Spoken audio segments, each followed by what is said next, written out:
আসসালামু আলাইকুম প্রিয় ভিউয়ার্স।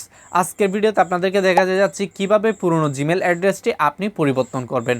আপনি হয়তো সেই সময়কালে আপনার জিমেল অ্যাড্রেসটি এই ধরনের বোরিং জিমেল অ্যাড্রেস দিয়েছিলেন, কিন্তু পরবর্তীতে আপনি এসে চাচ্ছেন যে আপনার জিমেল অ্যাড্রেসটি পরিবর্তন করবেন বা আপনার মনের মতো করে একটি জিমেল অ্যাড্রেস দিবেন।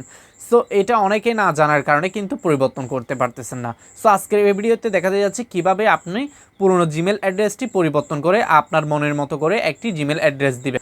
সো এখানে প্রশ্ন আসতে পারে যে আপনার জিমেল অ্যাড্রেসটি পরিবর্তন করলে আপনার পুরনো ডাটাগুলো চলে যাবে কিনা। সো এখানে উত্তর হচ্ছে একদমই না। যেমন ধরেন পুরনো ডাটা বলতে আপনার গুগল ড্রাইভ, গুগল ফটোস আরও অনেক কিছু থাকতে পারে পুরনো সেই জিমেল অ্যাড্রেসটি পরিবর্তন করার পরে কিন্তু আপনার সেই পুরনো ডাটাগুলো কোনোভাবেই যাবে না, আগের মতোই কিন্তু থেকে যাবে, শুধুমাত্র আপনার জিমেল অ্যাড্রেসটি পরিবর্তন হবে। সো কীভাবে আপনি আপনার জিমেলের অ্যাড্রেসটি পরিবর্তন করবেন সেটি আপনাদেরকে দেখাতে যাচ্ছে। তার আগে আপনার কাছে ছোট্ট একটি রিকোয়েস্ট, আপনি যদি আমাদের ফেস থেকে দেখে থাকেন তাহলে অবশ্যই আমাদের ফেসটি ফলো করে দিবেন। আপনি যদি আমাদের ইউটিউব চ্যানেল থেকে দেখে থাকেন তাহলে অবশ্যই আমাদের ইউটিউব চ্যানেলটি সাবস্ক্রাইব করে দিবেন। তো চলেন আমরা ভিডিওটি শুরু করি এবং দেখে নিই কীভাবে আপনার পুরনো জিমেল অ্যাড্রেসটি পরিবর্তন করবেন।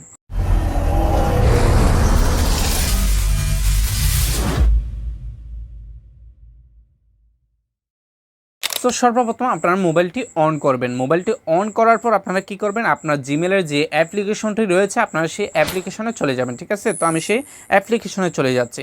অ্যাপ্লিকেশনে আসার পর আপনার জিমেলের লোগোটা দেখতে পাবেন, আপনারা জিমেল লোগোর উপরে একটি ক্লিক করে দেবেন। ঠিক আছে, তো আমি এখানে ক্লিক করে দিলাম। ক্লিক করে দেওয়ার পর আপনারা কী করবেন, এখানে দেখতে পাচ্ছেন ম্যানেজ ইওর গুগল অ্যাকাউন্ট নামে একটি অপশন রয়েছে, সেটাতে একটি ক্লিক করে দেবেন। তো আমি এখানে ক্লিক করে দিলাম। ক্লিক করার পর একটু অপেক্ষা করে নেবেন। অপেক্ষা করার পর আপনারা এখানে দেখতে পাচ্ছেন পার্সোনাল ইনফো নামে একটি অপশন রয়েছে, আপনারা পার্সোনাল ইনফোতে ক্লিক করে দিবেন। তো আমি এখানে ক্লিক করে দিলাম। ক্লিক করে দেওয়ার পর আপনারা দেখতে পাচ্ছেন এখানে ইমেল নামে একটা অপশন রয়েছে, সেটাতে একটি ক্লিক করে দেবেন। তো আমি ক্লিক করে দিলাম। ক্লিক করার পর আপনারা একটু অপেক্ষা করে নেবেন। অপেক্ষা করার পর আপনারা এখানে চলে আসবেন। ঠিক আছে, তো এখানে দেখতে পাচ্ছেন আপনার বর্তমান জিমেল অ্যাড্রেসটি যেটি রয়েছে সেটি কিন্তু এখানে শো হচ্ছে। ঠিক আছে, তো আপনার বর্তমান যে জিমেল অ্যাড্রেসটি রয়েছে সেটির উপর একটি ক্লিক করে দেবেন। তো আমি এখানে ক্লিক করে দিচ্ছি। ক্লিক করে দেওয়ার পর আর একটু অপেক্ষা করে নেবেন। অপেক্ষা করার পর আপনার ফোনে যদি প্যাটার্ন থাকে তাহলে প্যাটার্নটি আনলক করে নেবেন, বা ফিঙ্গারপ্রিন্ট থাকে তাহলে ফিঙ্গারপ্রিন্টটা আপনার মোবাইলটি আনলক করে নিলেই হবে। ঠিক আছে, তো আমি আমার ফোনের লকটি আনলক করে নিলাম। করার পর এখানে দেখতে পাচ্ছেন আপনার বর্তমান জিমেল অ্যাড্রেসটি কিন্তু এখানে শো হচ্ছে। তো আপনারা কী করবেন, পরিবর্তন করার জন্য চেঞ্জ গুগল অ্যাকাউন্ট ইমেল নামে যে অপশনটি রয়েছে আপনারা সেখানে একটি ক্লিক করে দেবেন। তো আমি সেখানে ক্লিক করে দিচ্ছি। ক্লিক করে দেওয়ার পর স্ক্রল করে একটু নিচে চলে আসবেন।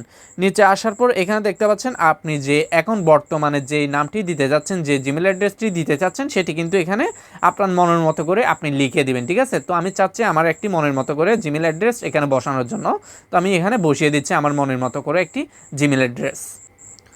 সো দেখতে পাচ্ছেন এখানে কিন্তু আমি আমার জিমেল অ্যাড্রেসটি বসিয়ে দিলাম। ঠিক আছে, তো আপনি আপনার মনের মতো করে একটি জিমেল অ্যাড্রেসটি বসিয়ে দিবেন। ঠিক আছে, তো আপনাদেরকে বোঝানোর জন্য আমি টেম্পোরারি একটা কিন্তু জিমেল অ্যাড্রেসটি এখানে দিয়ে দিলাম। ঠিক আছে, সো আপনারা কী করবেন, এখানে চেঞ্জ ইমেল নামে যে অপশনটি রয়েছে আপনারা চেঞ্জ ইমেলের উপরে একটি ক্লিক করে দেবেন। তো আমি এখানে ক্লিক করে দিলাম। ক্লিক করে দেওয়ার পর আপনার কাছে একটি পপ আপ চলে আসতে পারে। পপ আপে আপনাদেরকে জিজ্ঞেস করতেছে যে আপনি আসলে কি আপনার জিমেল অ্যাড্রেসটি পরিবর্তন করতে চাচ্ছেন কিনা। তো আমরা যেহেতু চাচ্ছি সেক্ষেত্রে আপনারা কী করবেন, ইয়েস চেঞ্জ জিমেল এখানে একটি ক্লিক করে দিবেন। ঠিক আছে, তো আমি ইয়েস চেঞ্জ ইমেলে ক্লিক করে দিলাম। ক্লিক করে দেওয়ার পর একটু অপেক্ষা করে নেবেন, আপডেট হচ্ছে। সো আপনারা দেখতে পাচ্ছেন এখানে কিন্তু আমার জিমেল অ্যাড্রেসটি কিন্তু অলরেডি পরিবর্তন হয়ে গেছে। আগে ছিল একরকম, এখানে দেখতে পাচ্ছেন এখন অন্যরকম। ঠিক আছে, তো এখান থেকে আপনারা ব্যাকে চলে আসবেন। দেখেন বর্তমানেরটা কিন্তু মিস্টার আপন 1A123। ঠিক আছে, এর আগে যে অ্যাড্রেসটি ছিল সেটি হচ্ছে আপন 26363। ঠিক আছে, এইভাবে কিন্তু চাইলে আপনি আপনার জিমেল অ্যাড্রেসটি পরিবর্তন করতে পারবেন। সো জিমেল সম্পর্কে আমাদের ইউটিউব চ্যানেলে কিন্তু অনেক ভিডিও আপলোড করা আছে, আপনি চাইলে সেগুলো দেখে আসতে পারেন। সো আজকের ভিডিওটি যদি আপনাদের ভালো লেগে থাকে তাহলে আমাদের চ্যানেলটি সাবস্ক্রাইব করে দিবেন এবং ভিডিওতে লাইক কমেন্ট শেয়ার করতে ভুলবেন না। সো আজকের মতো এতটুকু, অন্য কোনো সময় অন্য কোনো ভিডিওতে আপনাদের সাথে আবারও দেখা হবে। ততদিন ভালো থাকবেন, সুস্থ থাকবেন, আল্লাহ হাফেজ।